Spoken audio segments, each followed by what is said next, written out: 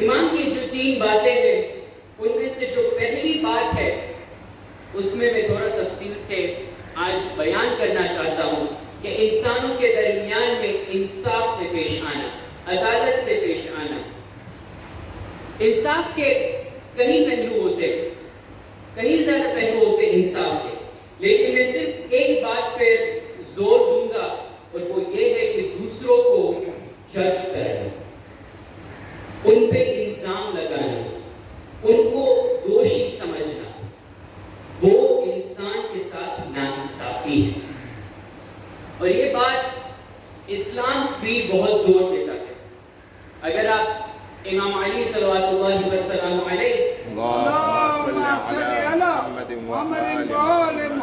مشہور اگر آپ حدیث سنیں، امام کہتے ہیں کہ اگر تمہارے بھائی کی کوئی بھی حرکت تمہیں شک میں ڈالے تو اس کا وہ مطلب نکالو جو اسے گناہ نہ بنائے۔ جب تک ہمیں 100% یقین نہ ہو کہ اس نے گناہ کیا ہے یا نہ کیا ہے، اس وقت تک ہم ان پر الزام نہیں لگا سکتے۔ میں ایک واقعہ سناتا چلوں، ایک صلوات بھیجیں محمد و آل محمد پر۔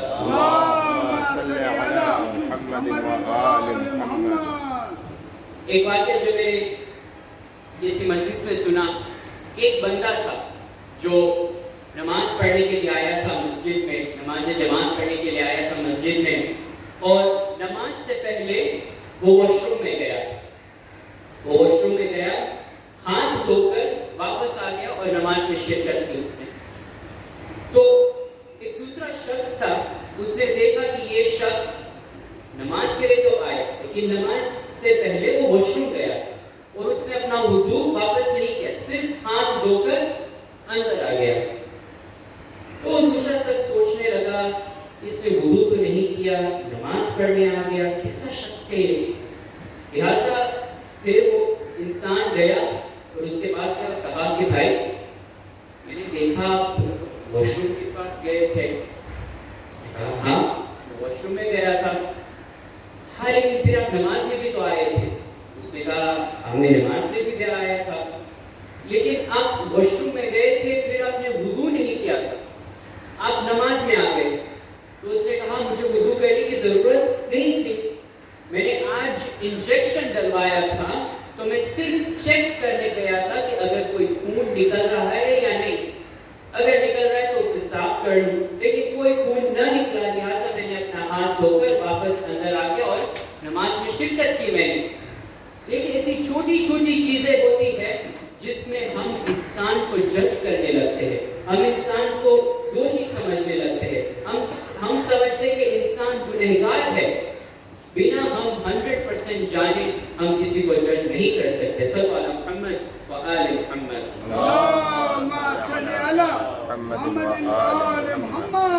امام باقر فرماتے ہیں کہ مومن کفر کے سب سے قریب تب ہوتا ہے جب وہ کسی پر الزام لگاتا ہے، یعنی کہ لوگوں پر الزام لگانا کوئی ہلکی بات نہیں ہے، انسان کفر کے قریب پہنچ جاتا ہے۔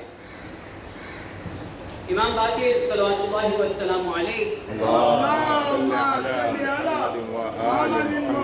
کے پاس کوئی آیا اور کہا مولا مجھے کچھ اچھے لوگوں نے بتایا ہے کہ میرا جو بھائی ہے، میرا جو دوست ہے، وہ میرے پیٹھ پیچھے میری برائی کرتا ہے، لیکن جب میں نے اس دوست کو، اس بھائی کو پوچھا کہ کیا تو نے میرے بارے میں ایسا ایسا کہا ہے، اس نے کہا نہیں میں نے ایسا نہیں کہا ہے۔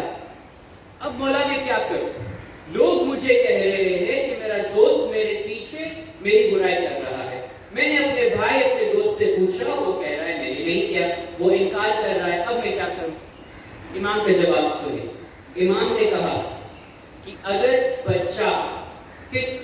50 نیک لوگ بھی تمہیں کہے کہ تمہارا بھائی کچھ برا کہہ رہا ہے تمہارے پیٹھ کے پیچھے، لیکن تمہارا بھائی خود انکار کرے، تو تمہیں اپنے بھائی کی سننی ہے، ان 50 لوگوں کی نہیں، ان 50 لوگوں کی نہیں سننی، تمہیں اپنے بھائی کی سننی۔ جج کرنا اکثر ایک اور برائی سے بھی جڑا ہوا ہے، اور وہ ہے عجب، خود کو دوسروں سے بہتر سمجھنا۔ میں اچھا ہوں، میں اس میں بہتر ہوں، میرے سے تو کوئی غلطی ہو ہی نہیں سکتی، میرا جنت کا ٹکٹ کنفرم۔ خود کو دوسروں سے بہتر سمجھنا۔ ایک مثال دیتا چلوں، مثلا اگر آپ کی آنکھ میں کچھ چلا جائے تو آپ کسی اور چیز پر فوکس کر پائیں گے؟ نہیں نا۔ اگر آپ کی آنکھ میں کچھ چلا جائے، اگر آج ابھی میرے آنکھ میں کچھ چلا جائے تو میں یہ مجلس بھی اچھے سے نہ پڑھ پاؤں، کیونکہ میرے آنکھ میں جو ہے میں اتنا فوکس ہوں کہ میں اپنے آنکھ سے وہ جو دھول ہے یا جو ڈرٹ ہے وہ نکال دوں تاکہ مجھے سکون ملے۔ لہٰذا زندگی میں ہم خود کو اتنا نہ سمجھیں کہ ہم اتنا بہتر ہے، دوسروں سے بہتر ہے، ہم یہ سمجھے کہ ہم بھی گناہ میں مبتلا ہیں۔ لہٰذا ہم خود پر فوکس کریں before even thinking about someone else۔ صلی اللہ علیہ محمد و آل محمد۔ اللهم صل على محمد وآل محمد۔ امام علی فرماتے ہیں رضا عن نفسک من سخط عقلک، اگر ہمیں اپنے آپ سے راضی ہو، اگر تم اپنے آپ سے راضی ہو تو یہ تمہاری عقل کی خرابی کی نشانی ہے۔ اللہ تو سب جانتا ہے، اگر ہمیں یہ پتہ چل جائے کہ اللہ کے نظروں میں ہماری کیا کیفیت ہے، ہمارے کتنے سے گناہ ہے، تو ہم خود کو دوسروں سے بہتر نہ سمجھیں۔ ایک واقعہ ہے، مشہور واقعہ حضرت موسیٰ علیہ السلام کا، جب اللہ نے حضرت موسیٰ سے کہا کہ موسیٰ جب تم میرے پاس واپس آؤ، نیکسٹ ٹائم جب تم میرے پاس واپس آؤ تب تم میری بارگاہ میں ایک ایسی چیز لے آنا جس سے میں سب سے زیادہ نفرت کرتا ہوں۔ تو جناب موسیٰ گئے، ڈھونڈنے کی کوشش کی، لوگوں کو دیکھتے رہے، شاید اللہ اسے ناپسند کرتا ہے، پھر سوچا نہیں شاید اللہ اسے پسند بھی کرتا ہوگا، تو پھر دوسرے کسی کو دیکھا، شاید اللہ اسے ناپسند کرتا ہوگا، پھر سوچا کہ نہیں اگر اللہ اسے بھی پسند کرتا ہوگا تو پھر تھک ہار کے جناب موسیٰ واپس اللہ کی بارگاہ میں جا رہے تھے کہ رستے میں دیکھا کہ ایک مرا ہوا جانور زمین پر تھا اور اس کے ارد گرد کو سب فلائز، ڈوڈو سب پھر رہے تھے اور اس کے بدن سے، اس کے جسم سے بہت خراب اسمیل آ رہی تھی۔ لہٰذا جناب موسیٰ نے سوچا شاید اللہ سے کہا یا اللہ میں نے بہت ڈھونڈنے کی کوشش کی لیکن مجھے ایسا بھی انسان نہ ملا جو آپ اسے ناپسند کرتے ہو، مجھے لگا کہ شاید آپ سب کو پسند کرتے ہوں گے، لہٰذا میں نے کسی کو نہیں لے کر آیا۔ اللہ نے کہا جو رستے میں وہ جانور تھا اگر تم اسے لے آتے تو تمہارا مقام اتنا گر جاتا، کیونکہ موسیٰ اللہ ہر کسی کو پسند کرتا ہے، حتیٰ وہ جانور جو مرا ہوا تھا اللہ اسے بھی پسند کرتا ہے۔ صلی اللہ علیہ محمد و آل محمد۔ اللهم صل على محمد وآل محمد۔ اس لیے ہم یہ نہ سوچے کہ ہم دوسروں سے بہتر ہیں۔ آپ جانتے ہیں کہ ہر ایک ماں اپنے بیٹے سے، اپنے بچوں سے پیار کرتی ہے، بے انتہا محبت کرتی ہے۔ ان ماؤں سے ایک ایسی بھی ماں تھی جناب ام البنین جو حضرت عباس کو بے انتہا محبت کرتی ہے۔ روایت میں ہے کہ جب یہ لٹا ہوا قافلہ جب واپس مدینے آیا اور بشیر نے جب مسجد نبوی میں جا کر اعلان کیا کہ یا اہل یثرب، اے مدینے والو حسین کو مارا گیا ہے، تو روایت کے جملے ہے کہ تب جناب بی بی ام البنین کے آنکھوں میں موتی تھے، تب وہ کچھ اچھے سے دیکھ نہیں پا رہی تھی، لہٰذا اپنا برقع پہنا، ہاتھ میں عصا لیا، اپنے پوتے فاضل کو کہا اے بیٹا مجھے مسجد نبوی تک لے جاؤ۔ جناب ام البنین مسجد نبوی تک پہنچی اور کہا اے بشیر تم نے کہا حسین مارا گیا ہے، تم کس حسین کی بات کر رہے ہو؟ تو بشیر نے کہا اے بیوی آپ کو پتا نہیں کہ علی کا لال، زہرا کا لخت جگر، محمد کے نواسے کو، حسین ابن علی کو کربلا کے جنگل میں شہید کیا گیا ہے۔ تو جناب بی بی ام البنین نے کہا ایسا نہیں ہو سکتا، جب تک میرا عباس زندہ تھا تب تک حسین پر ایک آنچ نہ آ سکی. تو بشیر نے کہا بی بی شاید آپ نے سنا نہیں کہ عباس کو پہلے مارا گیا پھر حسین کو مارا گیا.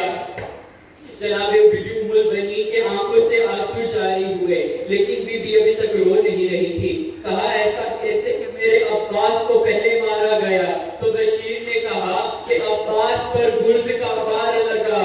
تو بی بی ام البنین نے کہا تم نہیں جانتے میں عباس کی ماں ہوں, میں جانتی ہوں کہ عباس 2 انگلیوں سے گرز کے وار کو روک سکتا ہے, وہ جنگ کر سکتا ہے.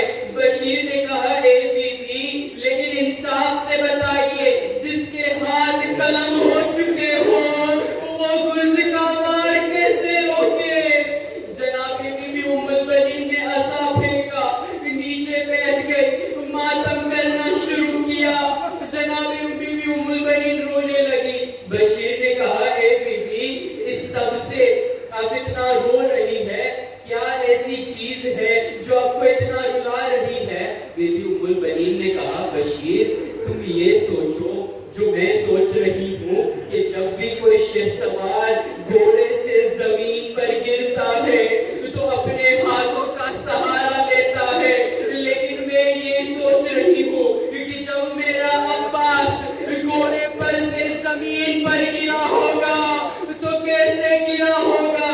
چھاتی پر پہلے گرا ہوگا یا پھر اپنے سر پر پہلے گرا ہوگا؟ عزاداروں سے عاشور نمودار ہوئے, ایک کے بعد ایک اصحاب گئے, جنگ لڑا, شہادت پائی. اب حضرت عباس سے یہ دیکھا نہ گیا. اب مولا عباس آئے امام حسین کی بارگاہ میں اور کہا مولا اب مجھے جنگ کی اجازت دیجیے, میں جا کر ان کو بتا دوں کہ میں علی کا بیٹا ہوں, میں حیدر کرار کا بیٹا ہوں, مولا اجازت دیجیے. مولا حسین نے منع کیا. مولا حسین نے کہا عباس تم اس فوج کے سپہ سالار ہو, تم اس فوج کے علمدار ہو, اگر تمہیں میں نے اجازت دے دی تو پھر کل زینب کی رضا چھن جائے گی, پھر کل یہ شکی مجھے تانا ماریں گے. لیکن مولا عباس نے پلٹ کر کہا اے مولا یہ فوجی کہاں جس کا میں علم تھا. مولا اولو محمد گئے, شہادت مل گئی. مولا قاسم گئے, واپس نہ آئے. لہٰذا پھر مولا عباس ہار کر خیموں کی طرف جا رہے تھے کہ پھر ایک خیمے سے آواز آئی, رونے کی آواز آئی, العطش العطش العطش. خیموں کے اندر گئے تو کیا دیکھا کہ 4 سالہ سکینہ تھی, مشک کو ہلا رہی تھی کہ شاید ایک قطرہ پانی مل جائے. پھر کیا دیکھا کہ جناب سکینہ مشک کو اپنے پیشانی پر رکھ رہی تھی, مشک کو اپنے لبوں پر رکھ رہی تھی کہ شاید کوئی ٹھنڈک مل جائے. اجمل اللہ. پھر بھی سکینہ کو لیا, مشک کو لیا, مولا حسین کے بارگاہ میں گئے. مولا حسین کو بھی سکینہ کا واسطہ دیا کہ مولا بی بی سکینہ کا واسطہ ہے, فرات تک جانے کی اجازت دیجیے تاکہ میں پانی لے کر آؤں. لہٰذا مولا حسین نے اجازت دی. ایک ہاتھ میں علم تھاما, ایک ہاتھ میں مشکیزہ تھاما, گھوڑے پر سوار ہوئے, فرات کے طرف گئے, فرات کے پاس گئے, فرات میں پانی بھرا. اب جیسے واپس آ رہے تھے سارے اشقیاء ڈر گئے کہ یہ پانی شاید خیمے تک پہنچے گا. عمر سعد نے کہا یہ پانی کسی بھی حالت میں خیام حسین تک نہیں پہنچنا چاہیے. لہٰذا حیدر کرار کا بیٹا تھا, سب ڈر ڈر کر وار کرنا شروع کیا. ایک دفعہ تیروں کی بارش ہوئی, ایک دفعہ کسی نے آ کر مولا عباس کا دایاں ہاتھ قلم کر دیا, پھر دوسرا آیا پیچھے سے, مولا عباس کا بایاں ہاتھ قلم کر دیا. مشک کو دانتوں میں دبا کر رکھا مولا نے. اب جب مشک دانتوں میں دبا کر رکھا ہے تو ایک ایسا تیر آیا, مشک سکینہ پر لگا. اب جو مشک سکینہ پر تیر لگا پانی بہنا شروع ہو گیا. اب جو تو پانی بہنا شروع ہو گیا. مولا عباس کی آس ٹوٹ گئی. اب کہا مولا حسین میری نصرت کے لیے آئیے. ابا عبداللہ آئے اور آ کر کیا دیکھا کہ حضرت عباس کے آنکھوں میں تیر، ہاتھ قلم ہو چکے ہیں. حضرت عباس کے سر کو زانو پر رکھا. کہا اے عباس، ایک آخری میری اچھا ہے کہ تم نے پوری زندگی مجھے مولا کہا ہے، ایک بار مجھے بھائی کہو. لہٰذا جناب عباس نے کہا اے بھائی حسین، جب اس دنیا میں پہلے آیا تھا تو آپ کی زیارت کی تھی، لیکن اب جانے کے وقت بھی آپ کی زیارت کرنا چاہتا ہوں. لیکن کیا کروں مولا، آپ کو زحمت لینی پڑے گی. میرے ہاتھ قلم ہو چکے ہیں، میرے آنکھوں میں تیر ہے، وہ تیر کیسے نکالوں؟ لہٰذا مولا حسین نے وہ تیر نکالا، آنکھوں سے خون پہنچا اور پھر زیارت کی. حضرت عباس کی ایک اور خواہش تھی کہ مولا میں شرمندہ ہوں، میں سکینہ سے شرمندہ ہوں. میں نے وعدہ کیا تھا کہ اے سکینہ میں پانی لے کر آؤں گا.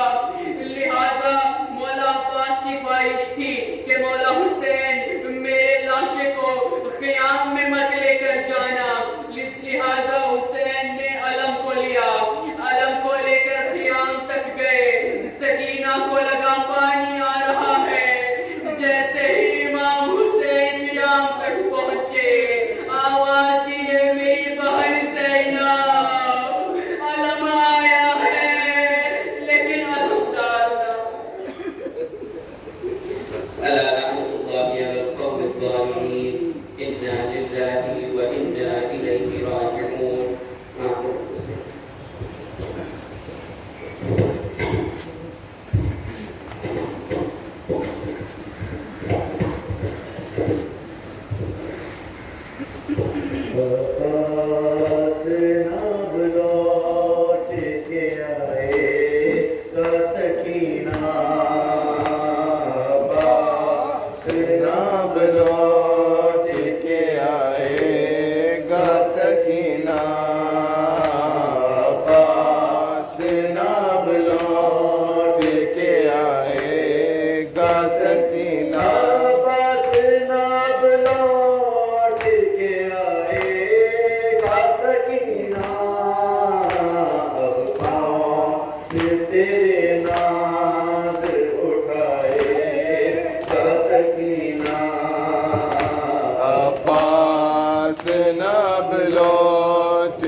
سکینہ ایک شور ہے کوہرام ہے بی بی لب دریا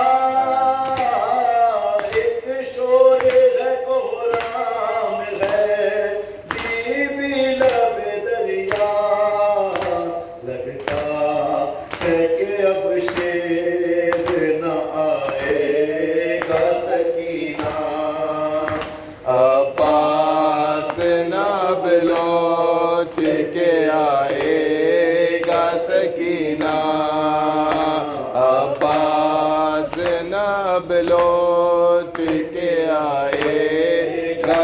سکینہ تلواروں میں نیزوں میں گھرا ہے میرا بھائی تلواروں میں نیزوں میں گھرا ہے میرا بھائی وہ ماں کو علم کیسے بچائے گا سکینہ پاس نہ بلوٹ کے آئے گا سکینہ پاس نہ بلوٹ کے آئے گا سکینہ پاس نہ ہوں گے تیرا بابا بھی نہ ہوگا پاس نہ ہوں گے تیرا بابا بھی نہ ہوگا اب کون تیری پیاس بجھائے گا سکینہ پاس نہ بلوٹ کے آئے گا سکینہ پاس نہ بلوٹ کے آئے گا سکینہ کس کے لیے بی بی درے خیمہ پہ کھڑی ہو کس کے لیے بی بی درے خیمہ پہ کھڑی ہو اب تو اترائی سے نہ آئے گا سکینہ پاس نہ بلوٹ کے آئے گا سکینہ عباس کا وعدہ ہے کہ پانی نہ پیے گا عباس کا وعدہ ہے کہ پانی نہ پیے گا پہلے تمہیں کوثر پہ پلائے گا سکینہ پاس نہ بلوٹ کے آئے گا سکینہ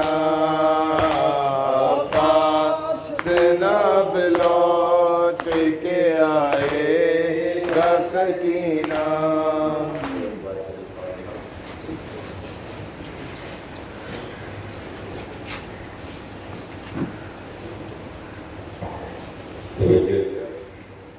السلام عليك يا رسول الله السلام عليك يا نبي الله السلام عليك يا فاطمة الزهراء السلام عليك يا حسن المصطفى السلام عليكم يا أئمة البغي ورحمة الله وبركاته السلام عليك يا أمير المؤمنين علي بن أبي طالب السلام عليك يا أبا عبد الله السلام عليك يا ابن رسول الله السلام عليك يا ابن أمير المؤمنين السلام عليك يا ابن فاطمة الزهراء السلام عليك يا أبا الفضل العباس السلام عليكم جميعا شهداء كربلاء ورحمة الله وبركاته السلام عليك يا غريب الغرباء معين الضعفاء والفقراء السلطان الحسن علي بن مصطفى السلام عليك يا فاطمة معصومة ورحمة الله وبركاته السلام عليك يا صاحب الزمان السلام عليك يا خليفة الرحمن السلام عليك يا شريك الدعاء عجل الله تعالى فرجك وسعد الله مخرجك وظهورك السلام عليكم ورحمة الله وبركاته اللهم صل على